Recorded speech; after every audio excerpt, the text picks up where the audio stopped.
আপনারা আসতে সকাল থেকে সারা রাত্রি পর্যন্ত কীর্তন গান শ্রবণ করছেন, কীর্তন শুনবেন, হৃদয়ে নিয়ে যাবেন, জীবনে ব্যবহার করবেন, আপনার জীবন সুন্দর হবে। প্রথম প্রশ্ন হবে, যিনি গৌরাঙ্গ মহাপ্রভু তিনি জন্ম নিয়েছিলেন কত সালে? 1407 শতাব্দের ফাল্গুন মাসের পূর্ণিমা তিথিতে তিনি জন্মগ্রহণ করলেন। সবার কাছে নিবেদন রইল, দোল পূর্ণিমার দিনে, দোল পূর্ণিমা তিথিতে মহাপ্রভুর জন্ম হলো, কিন্তু লজ্জার ব্যাপার আপনাদের বাচ্চার জন্য আপনারা যীশু খ্রিস্টের জন্মদিনে কেক কিনে আনছেন, বাচ্চাদেরকে বুঝিয়ে দিচ্ছেন আজকে যীশু খ্রিস্টের জন্মদিন। সবচাইতে দুঃখের ব্যাপার, মহাপ্রভু কবে জন্ম নিল আমরা কেউ জানতেই পারলাম না। শুনে নিন, শুধু আমরা জানলাম না তা নয়, আমাদের বাচ্চাগুলোকে বোকা সাজিয়ে রেখে দিলাম। কেন? বাচ্চাগুলোকে শেখালাম না যে মহাপ্রভু কবে এলো। যেদিন আপনারা রং খেলা নিয়ে মেতে থাকেন, আবির খেলা নিয়ে মেতে থাকেন, সচী মাতার কোল আলো করে 1407 শতাব্দে ফাল্গুন মাসের পূর্ণিমা তিথিতে মহাপ্রভু এলেন। সেই দিন আকাশে চন্দ্রগ্রহণ ছিল, চারিদিকে উলুধ্বনি হরিধ্বনি, সচী মাতার কোল আলো করে কলিযুগের ভগবান মহাপ্রভু এলেন। বেশ বেশ মায়েরা, জন্মক্ষণটা কত সুন্দর দেখুন, জন্মক্ষণটা কত সুন্দর দেখুন। মহাপ্রভু যখন এলেন তখন নিম গাছের নিচে জন্ম নিয়েছিল বলে নাম হয়েছিল নিমাই। সচী মাতার 8টা কন্যা মারা যাবার পর একটা ছেলে জন্ম নিয়েছিল, তার নাম বিশ্বরূপ। এবার জন্ম নিল একটি সন্তান নিম বৃক্ষের নিচে, তার নাম নিমাই। বাবা জগন্নাথ মিশ্র নাম রাখলেন বিশ্বম্ভর। কাঁচা সোনার মতো গায়ের রং, নাম হলো গৌরাঙ্গ। সবাই তাকাবেন, মহাপ্রভু আজানু লম্বিত ভুজ, আজানু লম্বিত ভুজ। আমরা আপন আপন হাতে মেপে দেখুন, সব 3.5 হাত, মহাপ্রভু ছিলেন 4 হাত। কেন? এরকম করে দাঁড়ালে আমাদের হাত হাঁটু পর্যন্ত যায়, কিন্তু হাঁটু পর্যন্ত যায় না, কিন্তু মহাপ্রভু দাঁড়ালে তার হাত হাঁটু পর্যন্ত যায়। মহাপ্রভুকে আজানু লম্বিত ভুজ বলা। এইবার মায়েরা, প্রথমবার বিয়ে করলেন বল্লভাচার্যের কন্যা লক্ষ্মীপ্রিয়ার সঙ্গে, তার সঙ্গে 5 বছর সংসার করল। লক্ষ্মীপ্রিয়া সাপে কেটে মারা গেল। দ্বিতীয় বিয়ে করল বিষ্ণুপ্রিয়া, সনাতন মিশ্রের কন্যা, তার সঙ্গে বিয়ে হলো। কিন্তু বাবা জগন্নাথ মিশ্র যখন মারা গেলেন, একসঙ্গে লক্ষ্মীপ্রিয়া এবং বাবার পিণ্ডদান করার জন্যে মহাপ্রভু গেলেন গয়াতে। আর গয়ার পথে যাবার সময় একজনের সঙ্গে পরিচয় হলো, তার নাম ঈশ্বরপুরী। তার কাছ থেকে মহাপ্রভু গোপাল মন্ত্রে দীক্ষিত হলেন। আর যখন থেকে গোপাল মন্ত্রে দীক্ষিত হলেন, তখন থেকে মহাপ্রভু শুধু কৃষ্ণ কৃষ্ণ কৃষ্ণ বলে কাঁদতে থাকেন। তখন থেকে মহাপ্রভু শুধু কৃষ্ণ কৃষ্ণ বলে কাঁদতে থাকেন। তাকাবেন, সন্ন্যাস নেবেন সিদ্ধান্ত করলেন, কেশব ভারতীর কাছে সন্ন্যাস মন্ত্র নিয়ে নাম নিলেন শ্রীকৃষ্ণ শ্রীকৃষ্ণ চৈতন্য প্রভু চৈতন্য প্রভু শ্রীকৃষ্ণ শ্রীকৃষ্ণ চৈতন্য প্রভু চৈতন্য প্রভু। প্রত্যেকটি কথার কিন্তু মানে আছে। শ্রীকৃষ্ণ চৈতন্য, শ্রী মানে কি সুন্দর, কৃষ্ণ মানে কি আকর্ষণ, চৈতন্য মানে কি চেতনা, যিনি প্রত্যেকটা জীবের মধ্যে কৃষ্ণ নামের চেতনা জাগাবেন, তিনি হলেন শ্রীকৃষ্ণ চৈতন্য মহাপ্রভু। প্রত্যেকটা জীবের দ্বারে হরিনাম দেবে বলে প্রেমের ঠাকুর নবদ্বীপের মাটিতে এলেন। মায়েরা, ভগবানের সঙ্গে যত সম্বন্ধ তৈরি করবেন, ভগবান তত আপনার কাছে এগিয়ে আসবে। চৈতন্য মহাপ্রভুর বাড়িতে রামকৃষ্ণ দেবের যেখানে শোবার বাড়ি, সেখানে চৈতন্যের ছবি ছিল। শোবার সময় চৈতন্যকে প্রণাম করে শুতো। যেই রামকৃষ্ণ দেবকে প্রণাম করতে আসতো, তাকে বলতো না তুমি বেঁচে থাকো, তুমি বড় হও, শুধু একটি কথা বলতো, তোমার চৈতন্য হোক। আমি আপনাদের সামনে বলতে চাই, আপনারা কীর্তন শুনতে এসছেন, আপনাদের ভেতরে চৈতন্য হোক, গোবিন্দের প্রতি প্রীতি হোক, ভগবানের সঙ্গে সম্বন্ধ তৈরি হোক। সুন্দর সুন্দর কথাগুলো শুনবেন, জীবনে ব্যবহার করবেন। আমি আগেই বললাম, জীবন সুন্দর, জীবন সুন্দর হবে। শুনবেন মায়েরা, আপনারা হয়তো জানেন কি জানেন না, দেখবেন মশা সব চাইতে কম দিন বাঁচে। মশা 22 দিন, কিন্তু কচ্ছপ বাঁচে কতদিন? কাছিম 500 বছর বাঁচে। শুনে নিন সম্বন্ধটা কেমন, তাকাবেন। কাছিম যেখানে ডিম পাড়ে, নদীর কিনারায় ডিম পেড়ে গর্তের মধ্যে ডিমগুলোকে ভরে মাটি ঢাকা দিয়ে দেয়। কাছিম অনেক দূরে খাবার জোগাড় করতে যায়, কিন্তু খাবার খেতে খেতে মাঝে মাঝে কিন্তু ডিমগুলোর জন্য চুপচাপ চোখ মুজে ধ্যান করতে থাকে। ডিমগুলোর সঙ্গে সম্বন্ধ করে দূর থেকে। বাচ্চা জন্ম নেয় ডিম থেকে, মা জানতে পারে না, বহু দূরে মা বসে আছে নদীর কিনারায়। মাকে বাচ্চা খুঁজতে হয় না, বাচ্চা মাকে খুঁজে নেয়। কেন? সম্বন্ধ তৈরি করার জন্য। আপনি বাড়িতে বসে আছেন, একটি ছেলে গিয়ে যদি বলে 1 গ্লাস জল হবে, আপনি দেবেন। কিন্তু সেই ছেলেটি গিয়ে যদি বলে কাকিমা 1 গ্লাস জল হবে, তখন অন্তরটা আপনার আরো কেঁদে উঠবে, আমাকে মা বলেছে জল খাবি, আই তোকে জল দিয়ে দি। সম্বন্ধ যত পাকা করবেন, ভগবানকে তত জানতে পারবেন। আর একটা প্রমাণ দিয়ে দিই, মহাপ্রভুর যখন বিয়ে হয়েছিল বিষ্ণুপ্রিয়ার সঙ্গে, তখন বাসর রাতে মহাপ্রভু বিষ্ণুপ্রিয়ার সঙ্গে বাসর ঘরে যাচ্ছিল।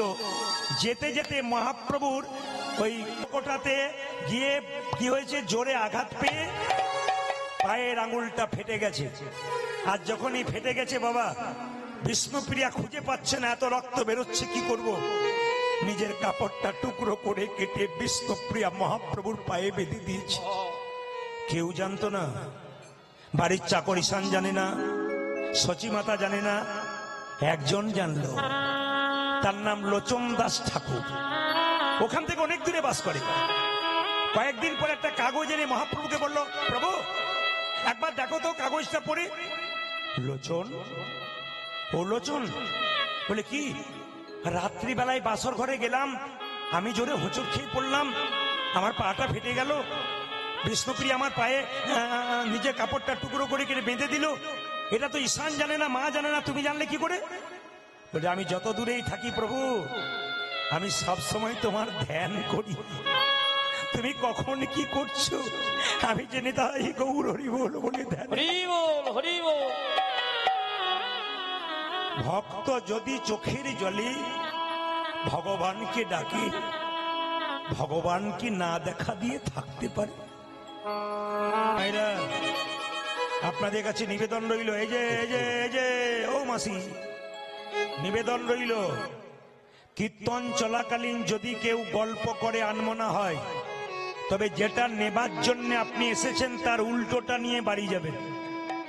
কীর্তন শুনলে পুণ্য অর্জন হয়, ভবসাগরের পথ পরিষ্কার হয়, কিন্তু কীর্তন শুনতে গিয়ে কেউ যদি আনমনা হয়, চঞ্চল হয়, গল্প করে, তাহলে কি হয়?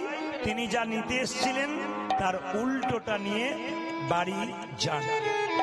এবার আপনাদের সামনে বলে যাই, সবাই লক্ষ্য করবেন যে যেখানে বসে আছেন মায়েরা।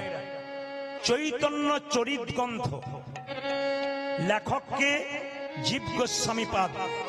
আমি এইটা বলি, গৌরচন্দ্রিকা শেষ করে লীলার মধ্যে তত্ত্বের মধ্যে যাব, শুধু শুনে নিন। চৈতন্য চরিতগ্রন্থ জীব গোস্বামী পাদ। নিমাই সন্ন্যাস নিয়েছিল 24 বছর বয়সে। তখন বিষ্ণুপ্রিয়ার বয়স কত ছিল? 14 বছর। ও মায়েরা, ওই 14 বছরের মেয়েটা শিখিয়ে দিল স্বামী ভক্তি কাকে বলে।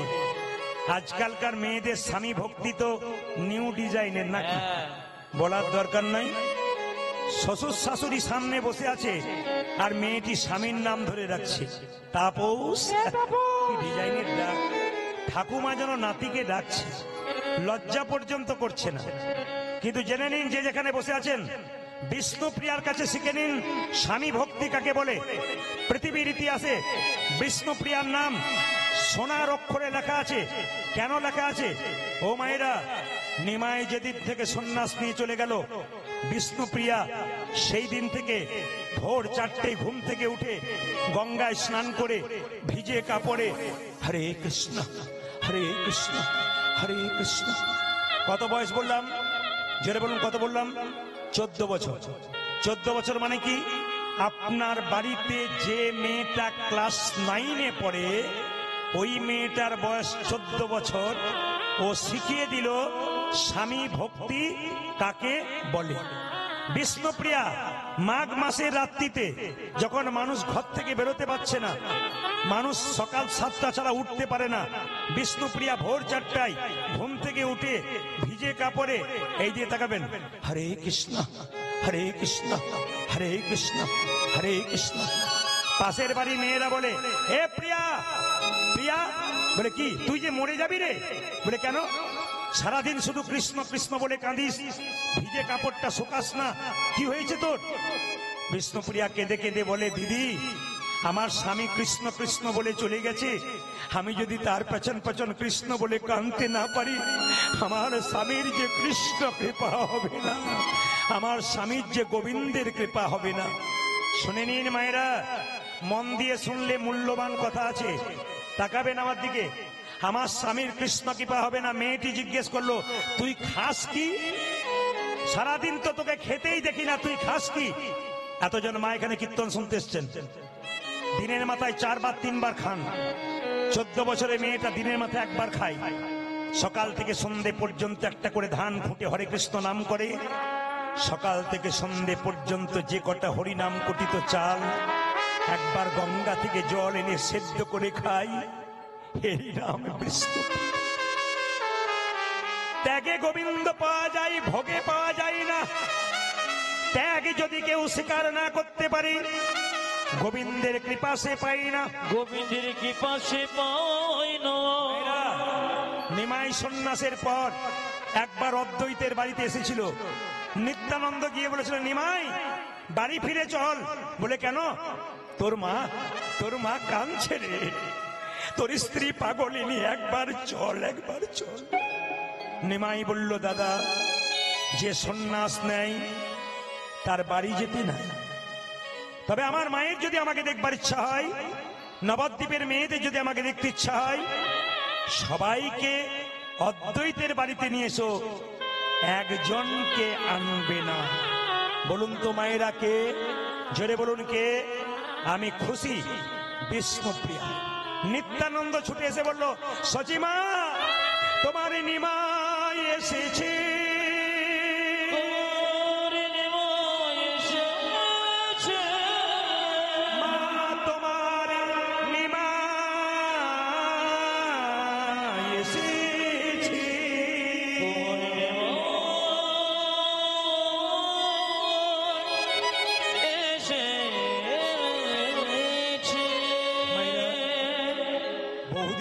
কোনো মা যদি শুনতে পায় তার ছেলে আসছে, তার মায়ের কি দশা হয়? সচিমাতা তাড়াতাড়ি বিষ্ণুপ্রিয়াকে বলছে, বৌমা তাড়াতাড়ি সেজে না, আমার নিমাই এসেছে দেখতে। নিত্যানন্দ হাত আগলে এসে বললো, দাঁড়াও, নিমাই সবাইকে যেতে বলেছে, বিষ্ণুপ্রিয়াকে যেতে বলেনি। বিষ্ণুপ্রিয়া আছাড় খেয়ে পড়লো মাটিতে, চলে গেল সচিমাতা নিমাই দেখতে। নবদ্বীপের মেয়েরা সবাই নিমাই দেখতে যাচ্ছে। বিষ্ণুপ্রিয়া কাঁদা বারান্দায় কাঁদছে ছটফট করে। নবদ্বীপের মেয়েরা চিৎকার করে বলছে, এ প্রিয়া, এ প্রভু সবাইকে ডাকলো, আর তোকে ডাকলো না, কাটা ঘায়ে নুনের ছিটা। এ প্রিয়া, মেয়েরা বলল, সবাই নিমাই দেখতে যাচ্ছে আর বলছে, এ প্রিয়া, প্রভু সবাইকে ডাকলো, তোকে ডাকলো না? বিষ্ণুপ্রিয়া বলল, কেন? ওরে তোর মতো ভাগ্যহীনা আছে কজনা? বিষ্ণুপ্রিয়া কেঁদে কেঁদে বলল, কি বললে? আমাকে ভাগ্যহীনা বললে? তবে শোনো মায়েরা, আমার মতো ভাগ্যবতী আছে কজনা? কেন? যাকে দেখবার জন্য হাজার হাজার মানুষ চলে যায়, সে তো হাজার হাজার মানুষের নয়, সে তো আমার মানুষ। আমার মানুষকে দেখবার জন্য যদি হাজার হাজার মানুষ চলে যায়, আমার মতো ভাগ্যবতী কজনা। তুই যাবি না? না। কেন? ভক্ত যদি ভগবানকে ডাকে, ভগবান ভক্তের কাছে আসে, ভক্ত ভগবানের কাছে যায় না। বলে প্রমাণ কি? অহল্যা পাষাণ হয়েছিল, রামকে ডেকেছিল, রাম অহল্যার কাছে গিয়েছিল, অহল্যা রামের কাছে যায় নাই। বিষ্ণুপ্রিয়া বলল, শোন দিদি, আমার স্বামী আমার কাছে আসবে। বলে কেন আসবে? আসবে, আমার স্বামী আমার কাছে আসবে। বলে কেন আসবে? বাচ্চা ছেলেদের ঘুড়ি ওড়ানো দেখেছিস? লাটায় টান মারবে, ঘুড়ি যতই উপরে উঠুক, লাটায় টান মারলে ঘুড়ি আবার তার কাছে ফিরে আসবে। আমার স্বামীর সঙ্গে প্রেমের সম্পর্ক আছে। আমি যখন প্রেমের লাটাইটা টানতে শুরু করব, তখন আমার প্রভু আমার কাছে আসতে বাধ্য হবে। মায়েরা, আপনারা সবাই জানেন যে নিমাই সন্ন্যাসের পরে অদ্বৈতের বাড়িতে এসেছিল, কিন্তু বিষ্ণুপ্রিয়ার কাছে আসে নাই।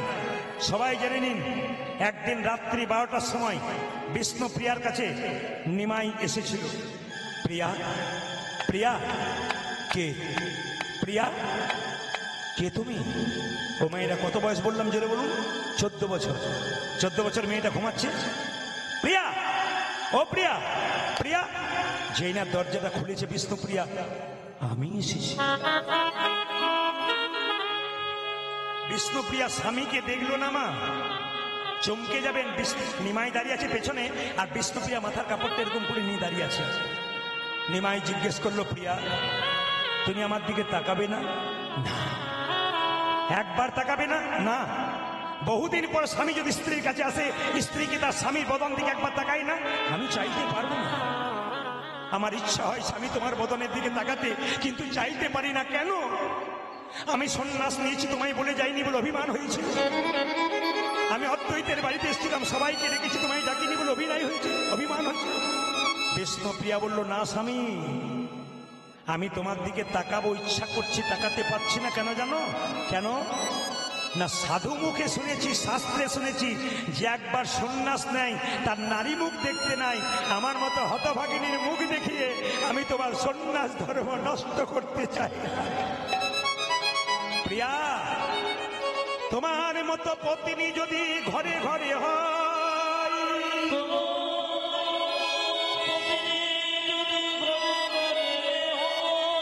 তবে প্রতিটি পতি গোবিন্দের চরণ পেয়ে যায়।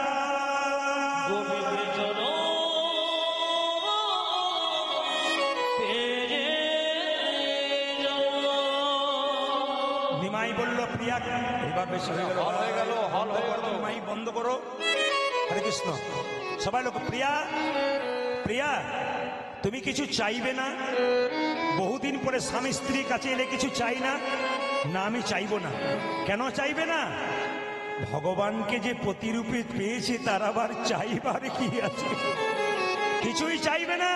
তবে দেবে প্রভু, তোমার ওই খরম যুগল দাও। তোমার মন্দিরে গিয়ে আমি কৃষ্ণ কৃষ্ণ বলে কাঁদতে কাঁদতে আমার দেহটাকে বিলীন করে দেব। আপনারা সবাই জানেন, জগন্নাথ মন্দিরে মহাপ্রভু জয় জগন্নাথ বলে বিলীন হয়ে গেছেন। বিষ্ণুপ্রিয়া কোথায় হলেন? না, মহাপ্রভুর মন্দিরে কৃষ্ণ কৃষ্ণ বলতে বলতে বিলীন হয়ে গেলেন। প্রমাণ কি? চৈতন্য চরিত গ্রন্থ জীব গোস্বামী পাদে মহাপ্রভু প্রত্যেকটা জীবের দ্বারে হরিনাম দিচ্ছেন। কিভাবে? নিতাই চাঁদকে দেখে বলছে, দাদা নয়নে দেখিবে যারে, কৃষ্ণ নামে দেবে তারে। নয়নে দেখিবে যারে, কৃষ্ণ নামে দেবে তারে। নয়নে দেখিবে যারে, কৃষ্ণ নামে দেবে তারে। নয়নে দেখিবে যারে, কৃষ্ণ নামে দেবে তারে। যেন জাতির বিচার করো না দাদা, জাতির বিচার করো না দাদা, জাতি দেখো জাতির বিচার করো না দাদা যারে দেখবে নামে দেবে জাতির বিচার করো না দাদা দাদা যারে দেখবে নামে দেবে জাতের বিচার করো না দাদা যারে দেখবে নামে দেবে জাতির বিচার করো না তুমি দাদা যারে দেখবে নামি দেবে জাতির বিচার করো না দাদা হরিনামে জাতির বিচার নেই কেন? নারী পুরুষ একসঙ্গে বসছেন, কে করেছে? মহাপ্রভু করেছে। এখানে প্রেম আছে, কাম নাই। নিতাই চাঁদ বলো যাকে দেখবো তাকে হরিনাম দেবো, যদি না নেয় দাদা প্রথমে ধরিবে হাতি যদি না চাই নাম দাদা প্রথমে ধরিবে হাতি যদি না চায় নামে নিতে প্রথমে ধরিবে হাতি যদি না চাই নাম দাদা গো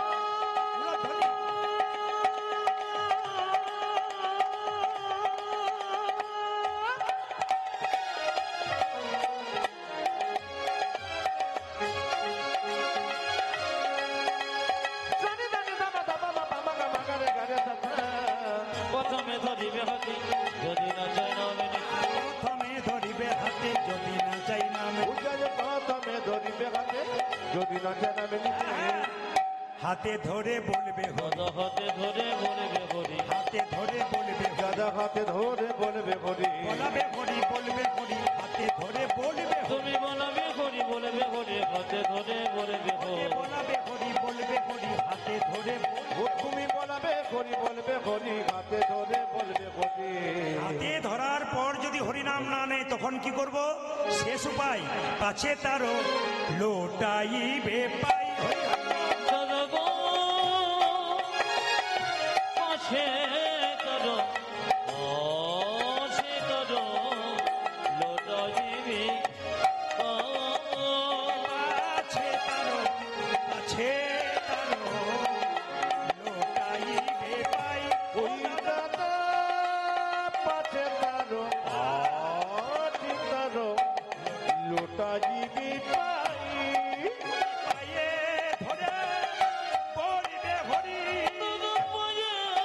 ধরে বলবে হরি পায়ে ধরে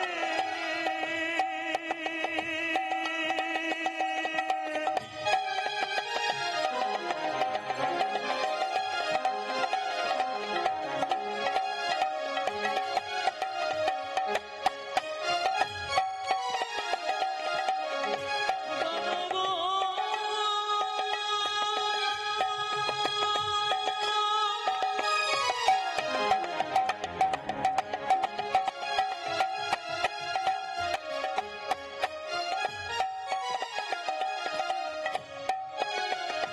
ও গো দাদা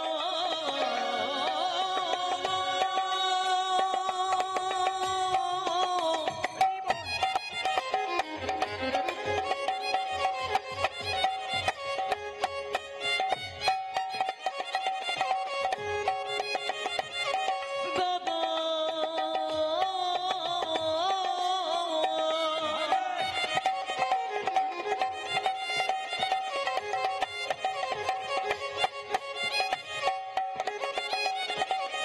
ও গো দাদা গো